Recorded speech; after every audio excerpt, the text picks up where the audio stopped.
Hi అండి అందరికీ. ఎక్కడికెళ్ళామనుకుంటున్నారా? మా వదిన వాళ్ళ ఇంటికనమాట నిమజ్జనంకి. యాక్చువల్‌గా వినాయక చవితి రోజు పిలిచారు మా అల్లుడు. అయితే నేను ఆ రోజు ఎళ్ళలేకపోయాను అస్సలు. ఎందుకంటే మీకు తెలిసిందే కదా! వినాయక చవితి రోజు చాలా పనులుంటాయి. సో, నేనిక్కడే వినాయకులు చూసుకుంటడికే అయిపోయింది.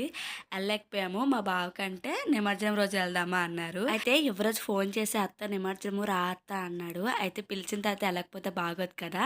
సో, దానికి తోడుగా చిన్నపిల్లలు కూడా ఎంజాయ్ చేస్తారు. చిన్న వినాయకుడు కాబట్టి చిన్న పిల్లలే ఉంటారని. సో, అక్కడ కొంచెం వచ్చే వాళ్ళకి అలా ప్రసాదం ఇస్తూ ఉన్నాను. అలాగే డాన్సులు కూడా ఏశారు. చిన్న పిల్లలు చాలా క్యూట్‌గా అనిపించింది. ముందు రోజు చాలా ప్రోగ్రామ్స్ పెట్టారు. ఈరోజే అనమాట గిఫ్ట్స్ ఇచ్చారు. యూజ్ అయ్యేటట్టుగా వాటర్ బాటిల్స్. తర్వాత లడ్డు వేలం పాట అనమాట. నేను కూడా పాడాను సగం వరకు. లాస్ట్‌కి వాళ్ళు గెలుచుకున్నారనమాట. తర్వాత లడ్డు పాట అయిపోయిన తర్వాత ఇంక డాన్స్‌లే అనమాట. అందరం ఏసాము. వినాయకుడు వెళ్ళిపోయిన లాస్ట్‌లో అనమాట మా పిల్లలేశారు. అలా ఉంటుంది మా పిల్లలతో. ఎలా ఉంది? Thank you for watching.